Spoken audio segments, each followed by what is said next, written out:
तो मुख्यमंत्री योगी आदित्यनाथ की तस्वीर आप देख रहे हैं, जहां वो मेधावियों से सीएम योगी का यह संवाद सीधे ये कार्यक्रम है। लखनऊ के छात्रों से मुख्यमंत्री वार्ता करते हुए नजर आ रहे हैं। सीएम योगी का मेधावी छात्रों से संवाद चल रहा है। मेधावियों से मुलाकात है, जिसमें अगर बात की जाए Akshat Shukla national public inter college, साथ ही साथ Pearl Verma Mahatma Buddha memorial inter college से इसमें जुड़े हुए हैं। अरुण कुमार राजकुमार इंटर कॉलेज से आलमनगर से जुड़े हुए हैं, जो मुख्यमंत्री योगी आदित्यनाथ से बातचीत करते हुए नजर आए।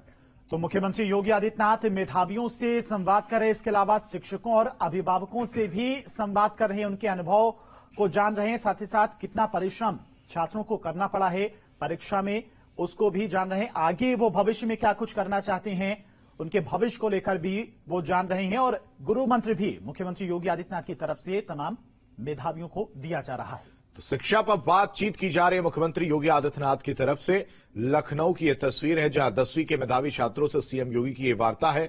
उनसे बातचीत करते हुए उनसे मुलाकात की भी तस्वीर देखने को मिली थी। अभिभावक और शिक्षकों के साथ चर्चा करते हुए मुख्यमंत्री योगी आदित्यनाथ, जिस तरह से परिणाम आया, जो रिजल्ट आया, उसके बाद से कहीं ना कहीं छात्रों का मार्गदर्शन करते हुए भी मुख्यमंत्री योगी आदित्यनाथ नजर आ रहे हैं। क्या कुछ करें, आपको सुनाते हैं। इन बच्चों को कभी लाइब्रेरी जाने के लिए भी बोलते हैं आप लोग? Smart class library, computer room, even जो कंप्यूटर रूम हमारे छोटे बच्चे भी उन्हें भी हम जरूर ले जाते हैं। कुछ चीजें उनको भी शुरू से देते हैं। हर बच्चे को कंप्यूटर रूम में और लैब में जाना। विद्यालय में आप लोगों ने पुरातन छात्र परिषद का गठन नहीं किया है।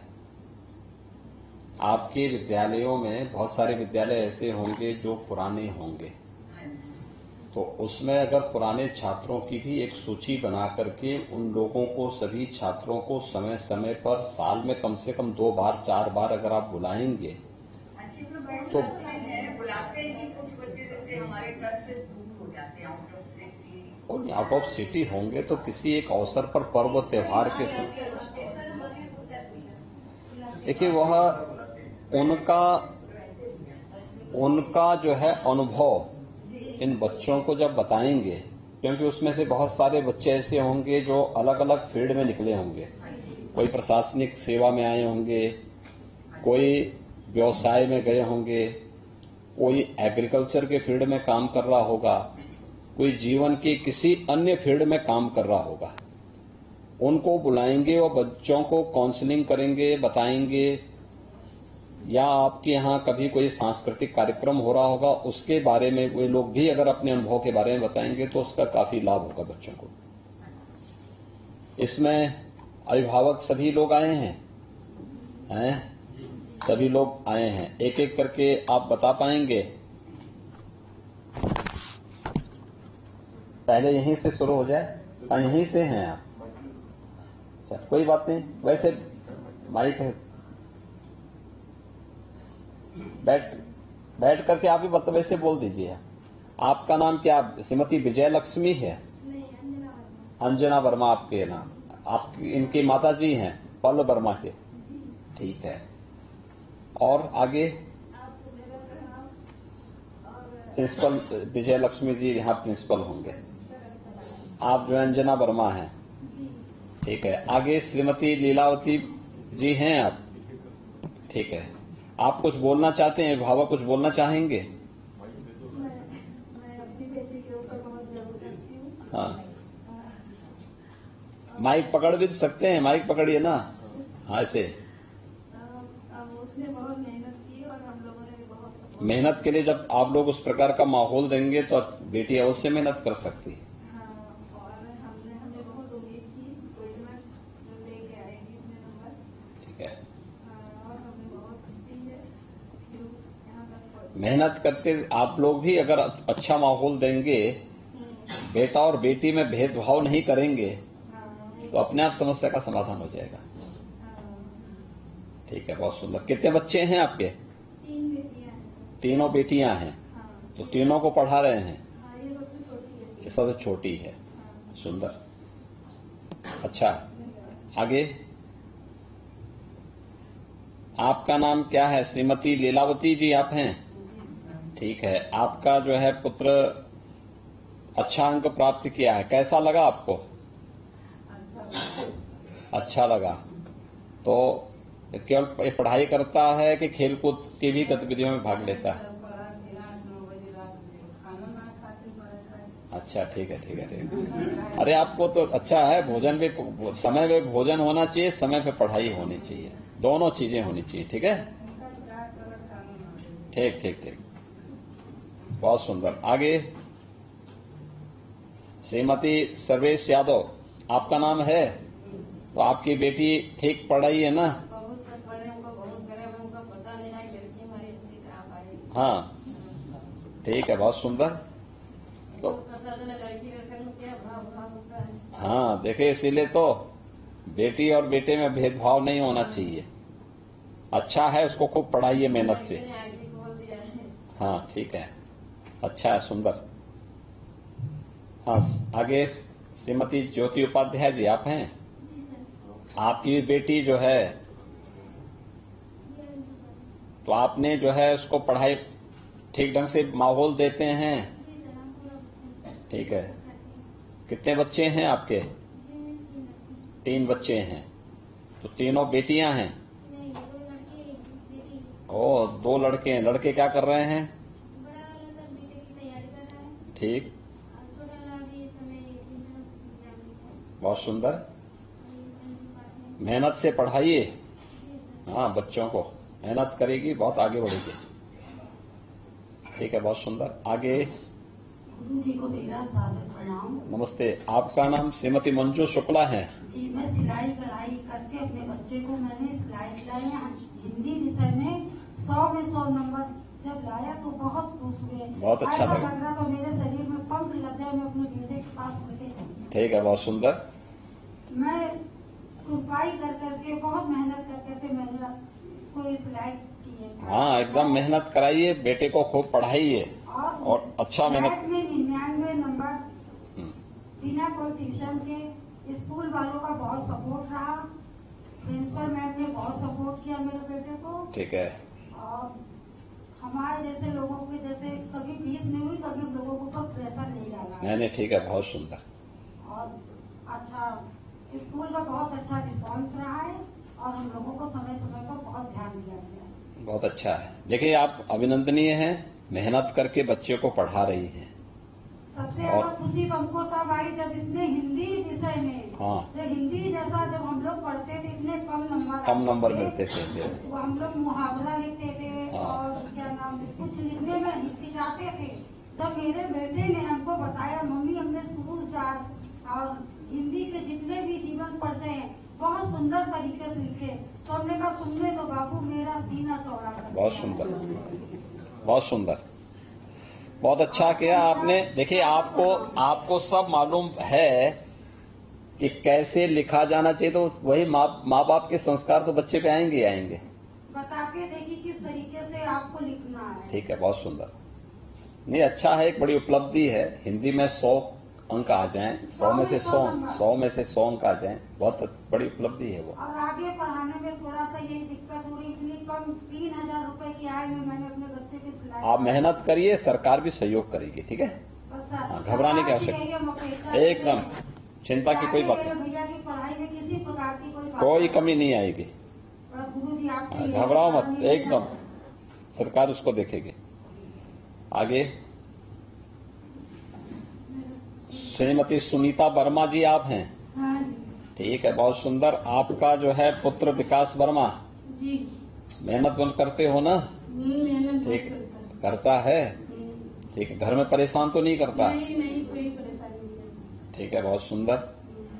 ठीक है, मेहनत कराओ बच्चे को खूब। मेहनत करके मैं पढ़ाती बच्चे को अपने, ठीक। गाय वाले उनसे दूध लगा ओ। के पढ़ाती हूँ। गाय का दूध भी उसको पीने के लिए भी देते हैं? पीने को देती हूँ गाय का। ठीक है, सुंदर, बहुत अच्छा, अभिनंदन आपका। ठीक है, आगे श्रीमती शारदा निषाद। शारदा निषाद जी, आप हैं? नमस्ते। मेरी बेटी रूबी है। हाँ। मैं बहुत खुश हूँ उसकी पढ़ाई से, जो इतने अच्छे नंबर लाई है ठीक है, और बहुत पढ़ती थी रात रात के। हाँ, जब मैं जागती थी तो पढ़ती मिलती थी, हम कहती थी सोती कब हो तुम, हाँ। पढ़ाई करती थी, इसलिए हम बहुत खुश हैं जो इतने अच्छे नंबर से पास हुई। ठीक है। समय पे जगना, समय पे सोना, क्योंकि स्वास्थ्य के लिए भी आवश्यक है। अच्छा स्वास्थ्य होगा तो अच्छा अंक भी व्यक्ति प्राप्त करेगा, है ना। तो स्वास्थ्य की रक्षा के साथ साथ अच्छे अंक प्राप्त करने के लिए एक स्वस्थ प्रतिस्पर्धा होनी चाहिए, और उस दिशा में आपकी पुत्री ने प्रयास किया है, अच्छा है, बहुत सुंदर, बधाई आपको। आगे श्रीमती भावना सिंह जी आप हैं। जी सर, आपको सादर प्रणाम। नमस्ते। तो आपके पुत्र ने श्रेयंक सिंह ने जो है अच्छे अंक प्राप्त किए, कैसा लगा आपको? जी सर, बहुत अच्छा लगा, लेकिन इसका पूरा श्रेय मैं उनके दादाजी और उनकी प्रिंसिपल और उनके स्कूल को देती हूँ। और उनके पिताजी? सर माता पिता तो है, लेकिन अच्छा। पूरा सबसे ज्यादा श्रेय उनके दादाजी को। मतलब इनके दादा ने ज्यादा मेहनत की। सर इनके दादा ने छोटे से इनके ऊपर बहुत ध्यान दिया सर। ठीक है, चलिए, आपने यहाँ पे काफी लोगों को इसके लिए प्रेरित कर दिया। इसमें ज्यादातर लोग ऐसे होंगे जो इस समय दादा बन रहे हो। नहीं सर, वो उनके दादा ही है जो आज उनको इस मुकाम पे पहुंचाए हैं, बहुत ठीक है। ज्यादा मेहनत की है सर। ठीक है, तो उनकी सेवा आप लोग करते हैं कि नहीं करते हैं? करते हैं सर, हम लोगों से ज्यादा हमारा बच्चा खुद करता है सर उनकी सेवा। नहीं, उसको तो उसको पढ़ाई करने दीजिए, आप लोगों को करना नहीं, चाहिए। हम लोग तो करते हैं सर। नहीं तो जैसे कोई बुजुर्ग होता है, लोग उनको भेज देते हैं वृद्धाश्रम में या घर से बाहर कर देते हैं। हमारी पूरी ज्वाइंट फैमिली है, जेठ, सास, ससुर और बड़े जेठ हैं, जेठानी है, उनके बच्चे हैं, पूरी फैमिली ज्वाइंट फैमिली है सर। ठीक है, बहुत सुंदर। पति क्या करते हैं आपके? कुछ नहीं सर, किसान है। किसान हैं। यहाँ किसान सब लोग हैं, रिटायरमेंट, ससुर सिर्फ रिटायरमेंट वो जो कानूनगो थे रिटायर हुए हैं। ठीक है, बहुत सुंदर। मैं खूब मेहनत से पढ़ाओ, ठीक है ना, जी सर। खूब मेहनत से पढ़ाइए, रास्ता अपने आप निकलेगा। बधाई आप लोगों को, बहुत और बहुत। सर आप लोगों के आशीर्वाद है और एकदम आशीर्वाद आप लोग दीजिए ना बच्चे को, सरकार तो साथ में है, ठीक है, जी सर। बहुत सुंदर। आगे श्रीमती गीता देवी। माननीय मुख्यमंत्री जी को मेरा प्रणाम है। हाँ, नमस्ते। तो आपका जो है पुत्र, आपकी पुत्री अच्छा अंक प्राप्त की, कैसा लगा आपको? बहुत अच्छा लगा सर। अच्छा, परिवार में आप लोग पूरा उनको समय देते हैं ना पढ़ाई करने के लिए? जी समय देते हैं। हाँ, ठीक है, बहुत सुंदर। बाकी आपको कुछ बात बोलनी हो? जी, मैं सभी बच्चों से यही कहना चाहूंगी हाँ, कि पढ़ाई करते रहिए। बहुत सुंदर, खूब मेहनत करिए, हैं? ठीक है, बहुत सुंदर, बधाई आपको। आगे हाँ, तो ये पिताजी क्यों इन्होंने अपनी जो है इनके ऋषभ की माता जी क्यों नहीं आई? सर माता जी गांव में है, अचानक से बाद में बोला तो जा नहीं पाए सर। तो गांव में रहते हैं, आप शहर में रहते हैं? नहीं नहीं, मैं तो सर बालक लखनऊ में रहता हूँ। अच्छा, ठीक है, बहुत सुंदर। माननीय मुख्यमंत्री जी को मेरा सादर प्रणाम। कितना देर पढ़ाई करते हैं? सर ये सब तो सर काफी रात तक पढ़ाई करते हैं सर, 12-1 बजे तक जग करके पढ़ाई करते हैं। ठीक है, बहुत सुंदर। कभी कभी तो सर 3-4 बज जाता है। देखिए, समय पे जगना और समय पे सोना। जी सर। अगर रात्रि में 10:30, 11 बजे तक ये बच्चे आराम करने के लिए चले जाएं, सो जाएं और सुबह 4 बजे के आसपास उठेंगे तो स्वास्थ्य के लिए भी अनुकूल होगा। रात्रि भर जगने से सुबह व्यक्ति अपने आप को देखेगा कि उसको काफी दिन भर थकान अनुभव होता है, और स्वास्थ्य पर भी एक लंबे समय के बाद स्वास्थ्य पर भी उसका गलत असर पड़ता है। इसलिए समय पे जगना और समय पे खेलना, समय पे खाना, समय पे खेल कूद की गतिविधियों में भी भाग लेना, ये भी होना चाहिए, और बच्चों को इसके लिए प्रोत्साहित करना चाहिए। हर बच्चे को किसी न किसी खेल के कार्यक्रम के साथ भी जोड़ना चाहिए।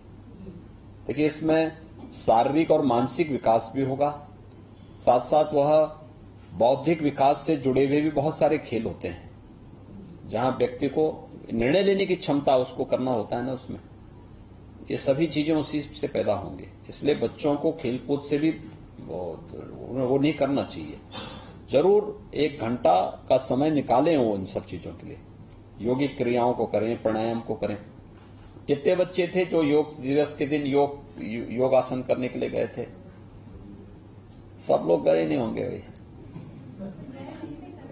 हैं? घर पे गए थे, जहां पे कार्यक्रम हो रहा था वहां नहीं गए थे? हैं? गए थे? चलिए बहुत सुंदर, तब तो आप लोग बहुत अच्छा काम कर रहे हैं, अगर आप योगासन वगैरह में गए थे तो। इन बच्चों ने, कितने ऐसे बच्चे हैं जो नियमित रूप से लाइब्रेरी जाते हैं?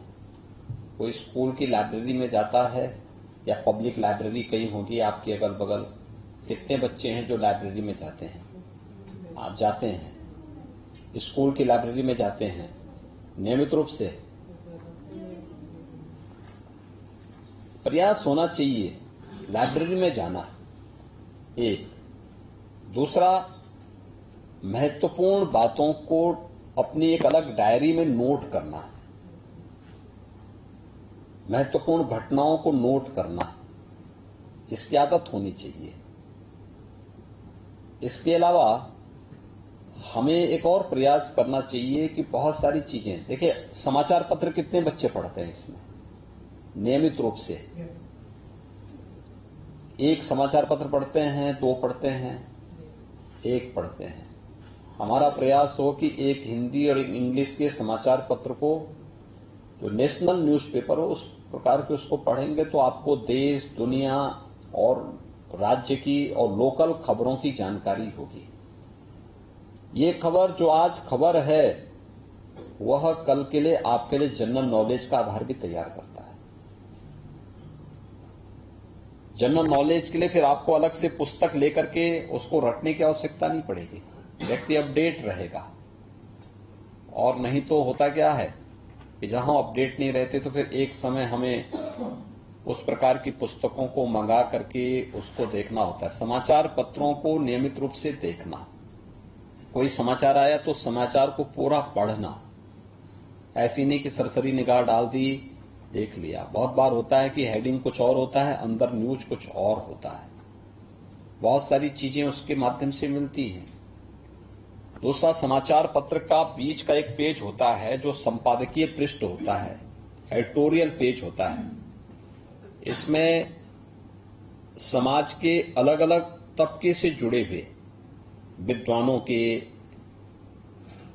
उन समाचार पत्र के संपादक के, या फिर कहीं पे शिक्षाविद का, कहीं किसी उद्योगपति का, कहीं पे किसी राजनेता का, कहीं पे किसी अन्य उसका आलेख आते हैं, उनके आर्टिकल आते हैं और उसमें बहुत रोचक होते हैं, बहुत प्रभावी होते हैं। किसी भी कंपटीशन की तैयारी करने के लिए वे बहुत मजबूत आधार तैयार कर सकते हैं। उसमें शिक्षा से जुड़े हुए मुद्दों पे चर्चा होती है, बहुत बार रोजगार के मुद्दे पे चर्चा होती है, बहुत बार सरकार की किसी एक नीति को लेकर के कोई कार्यक्रम होता है, उन कार्यक्रमों को लेकर के उन पर भी चर्चा होती है। हमें उसको भी नियमित रूप से देखने का प्रयास करना चाहिए। और महत्वपूर्ण, अगर समाचार पत्र आपके घर में आता है तो स्वाभाविक रूप से हम समाचार पत्र को पढ़ते हैं, पढ़ने के बाद शाम तक रखते हैं, अगले दिन वो कूड़ेदान में चला जाता है।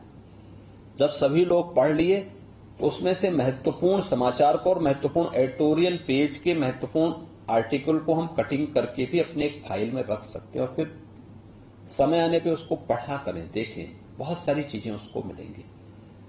अच्छी पुस्तकें जहां भी मिलती हैं, प्रकाशन मिलती हैं, उसको हमें अपने पास रखने का प्रयास करना चाहिए। अगर हमारे पास व्यवस्था नहीं है तो कम से कम हम अपनी अच्छी पुस्तक लाइब्रेरी में देने की आदत भी डालें, पब्लिक लाइब्रेरी में, स्कूल की लाइब्रेरी में। अब जैसे आप हाई स्कूल पास करने के बाद अगली कक्षा में जाएंगे, अगली कक्षा में जाने के बाद आपके पास हाई स्कूल की जो बुक्स होंगी, जो किताबें होंगी आपकी, आपका दायित्व बनता है कि उस पुस्तक को घर में कूड़ेदान में फेंकने की बजाय या रद्दी में बेचने की बजाय उसे अपने स्तर पर विद्यालय की लाइब्रेरी को अगर आप दान कर दें, किसी गरीब बच्चे को दे दें, ये आपको और अपने अभिभावक की सहमति से इसको आगे बढ़ाना चाहिए। कई बच्चे पढ़ सकते हैं, लाइब्रेरी में जाएगा तो उसी पुस्तक को कई बच्चे देख पाएंगे।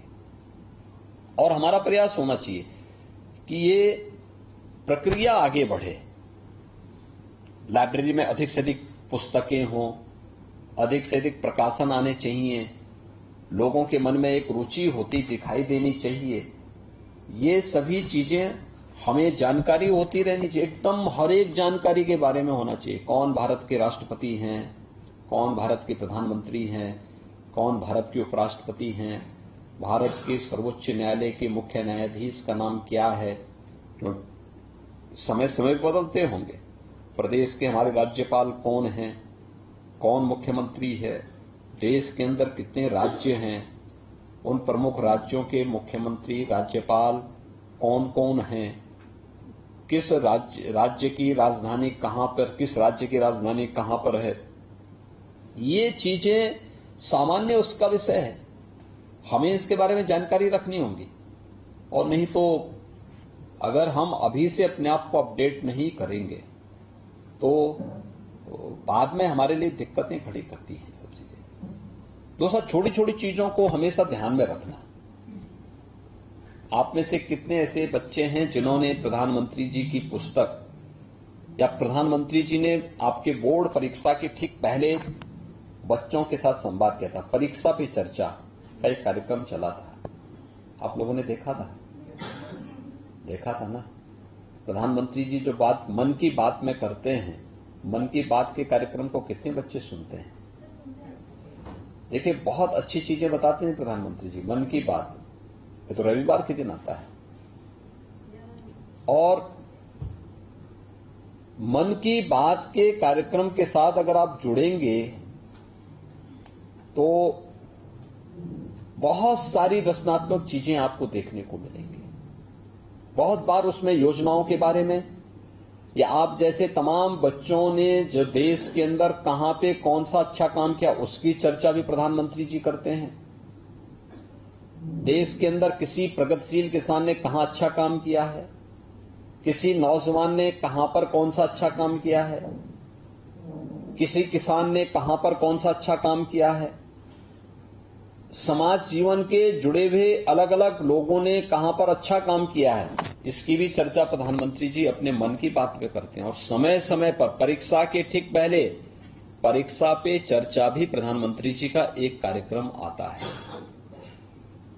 उन्होंने स्कूली छात्रों के लिए, खासतौर पर परीक्षा देने वाले बच्चों के लिए, हर बच्चे को तो हर साल परीक्षा देनी ही होती है, लेकिन प्रधानमंत्री जी ने एक बात और की, और वह थी उन्होंने एग्जाम वॉरियर्स के नाम पे एक पुस्तक भी लिखी।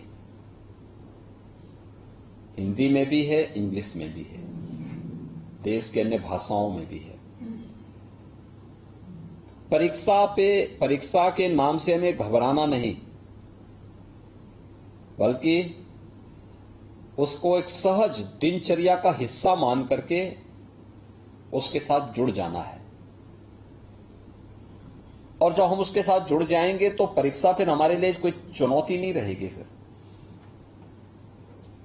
व्यक्ति जब चुनौती के रूप में लेता है तो उसको एक रहता है पता नहीं क्या होगा, कैसे होगा, अपने आप का विश्वास उसका दिखता हुआ दिखाई देता है। बहुत सहजता के साथ, सरलता के साथ कैसे हम परीक्षाओं में कर सकेंगे, तो उस पुस्तक को आज हम उपलब्ध कराएंगे आप लोगों को। एक बार पढ़िएगा आप लोग, जरूर देखिए कितनी सहजता के साथ, सरलता के साथ हम जीवन में सफलता के मार्ग आगे बढ़ा सकते हैं। इसकी चर्चा परीक्षा पे चर्चा में प्रधानमंत्री जी ने कही थी, और उनकी पुस्तक भी इस बात का उल्लेख करती है। ये बड़ी से बड़ी परीक्षा में आपको सफलता की ओर आगे बढ़ाने में बहुत मदद करेगी। क्लास में आप हमेशा ध्यान रखना, जो साइंस और मैथ्स पढ़ने वाले बच्चे हैं या कॉमर्स पढ़ने वाले बच्चे होंगे, या आप यहां पे सोशल साइंस से जुड़े हुए बच्चे होंगे या अन्य उससे भी जुड़े हुए बच्चे होंगे, बहुत सारी चीजें आपको जैसे फार्मूला ही है वो रटना पड़ता होगा, आप उसको लिखने का अभ्यास करें, जीवन का हिस्सा बनाने का प्रयास करें, लेकिन छोटी छोटी चीजों पर ध्यान देना का प्रयास करें। तो बड़ी महत्वपूर्ण हो जाती है, बहुत प्रभावी होती है। अक्सर होता क्या है कि हम ये मानते हैं कि ये तो मैं जानता ही हूं, इसको छोड़ देते हैं। और व्यक्ति उसके बाद जो है, देखिए प्रश्न पत्र जो बनता है ना, वह व्यक्ति के मानसिक स्तर को जांचने का एक माध्यम होता है। प्रश्न पत्र बहुत क्लिष्ट हो, ये कोई अच्छे परीक्षक की निशानी नहीं होती। प्रश्न पत्र सहज हो, सरल हो और हर बच्चे के मानसिक स्तर को जांचने का एक माध्यम बन सके,